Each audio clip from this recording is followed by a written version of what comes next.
Personal व्यक्ति individual व्यक्तिफोरनि बुंनाय बा बांसावनायफ्राव जों माब्लाबाबो गोदोनानै थानाय नङा बा सोरबा जानला मोनला व्यक्तिया बुंलाबायबानो जे जोङो डिमरालाइज जागोन एबा जोंनि खामानि मावनाया थाबथागोन बेखौ दा सानथों।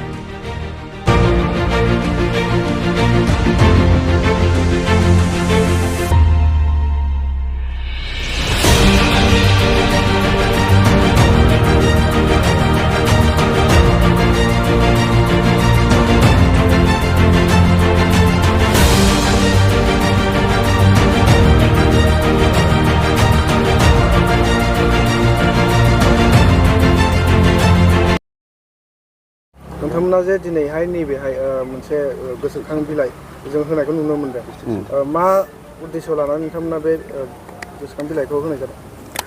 दिनै बर' माहारियारि फरायसा आफाद अर्थात बनसु जोङो सेन्ट्रेल कमिटि आरो जिल्ला कमिटि जयै जोंनि चिरां जिल्ला जे डिस्ट्रिक्ट सेन्टार बे डिस्ट्रिक्ट सेन्टारनि सिङाव थानाय गोबां जे जोंनि लाइन डिपार्टमेन्ट्सफोर जोङो बे लाइन डिपार्टमेन्टफोरनि मावख'आव बे डिपार्टमेन्टनि गोजौसिन एबा हेड बिथांमोननो गांफा गांफा लाइजामखौ होदों। लाइजामाव जोङो बेखौनो स्पष्ट खालामदों जे जोंहा दिनै जोंनि बड'लेण्ड ओनसोल हिसाबै जोंनि बर' रावा बे मावख'नि जे साइन बर्ड एबा मावख'नि जे दिन्थिफुंनाय जायगाफोर बे जायगायाव गिबि राव हिसाबै मावख'नि मुङा लिरनाय थानांगौ।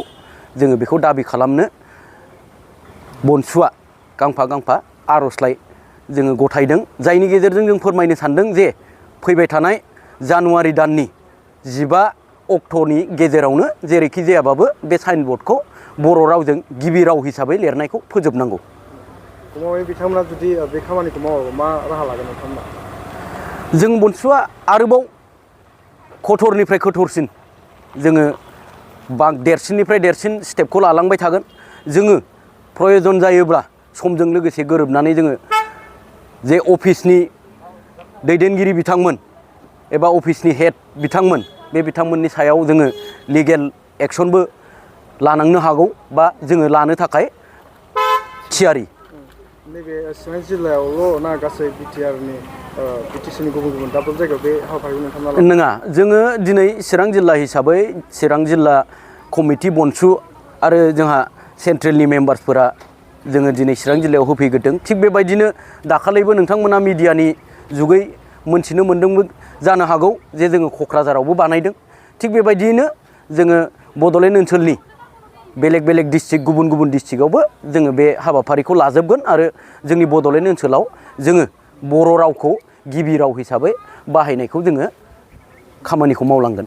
जोङो साननैसो सिगांनिफ्राय नुबाय थादों जे नोंथांमोननि जिथु बनसु आफादनि बैसोखौ मोनसे गुसुं समनि बैसो होननानै बानसावबाय थानायखौ जों नुनो मोनदों।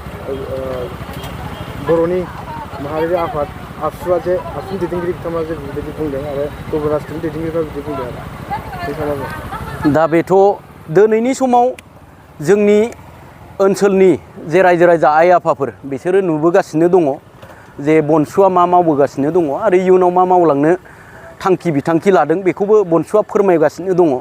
दिनै गोबाङा गोबां बाथ्राखौ सावरायगोन, पलिटिसियाना पलिटिक्सनि बाथ्राखौ सावरायगोन, सोरबा इडुकेसनजों रिलेटेड थानाय सुबुंफोरा इडुकेसननि खोथा बुंगोन। थिग बेबायदियैनो सोरबाया सादारन आइ आफाफोरा सानलाबायदोंबो जानो हागौ जे मैया दाख्लैसो जोनोम जानाय बे संगठनालाय सानबैसे जोरनो, बे मोनसे बिथांमोननि साननाय। खिन्थु बेजों लोगोसे जों बुंनो लुबैनाया बेनो जे सानसे समावबो जोङो जेला गोदानै जोनोम जादोंमोन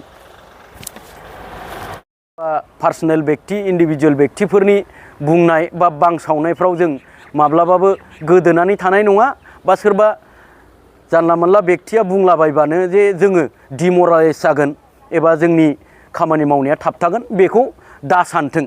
आङो रायजो राजा आइ आफाखौ खावलायो जाहाथे जोंजों बेबायदि बुंबाय थास्लायस्लाय जोंजों फैनानै आलादा रायजो सोरजिनायनि थाखाय बड'लेण्डनि थाखाय लैहोर लैहोर फैनानै खामानि मावनो जोंजों फैफानांगौसो। दा बेखौ आङो खावलायो। गोबां समाव गोबां व्यक्तिया बेबायदिनो बनसुनि सायाव अजद दैखांबोबाय थादों। दिनै मख'नो गोनाङा बेनो जे फिल्म जगतजों लोगो नांनानै थानाय बै समाव फैला बरगयारी बिथाङाबो बुंदोंमोन जे बनसुआ 6 दाननि थाखायल' जोनोम जादों। दिनै बनसुनि जोनोमा थांनाय 7 फेब्रुवारि खालार खालि जादोंमोन। फैयै फैयै जोंहा नै फैगौ फेब्रुवारिनि 7 थारिख फैबानो बोसोरसे जानो थांनायसै। बिथांनि बुंनायाबो नंखाय जाबाय। आरो थिग बेबायदिनो सोरबा सोरबा राजनितिक बिथिङाव थानाय, सोरबा सोरबा बेबायदिनो गुबुन गुबुन आफादफोराव थानायफोरा बनसुखौ सन्देह खालामदों जानो हागौ।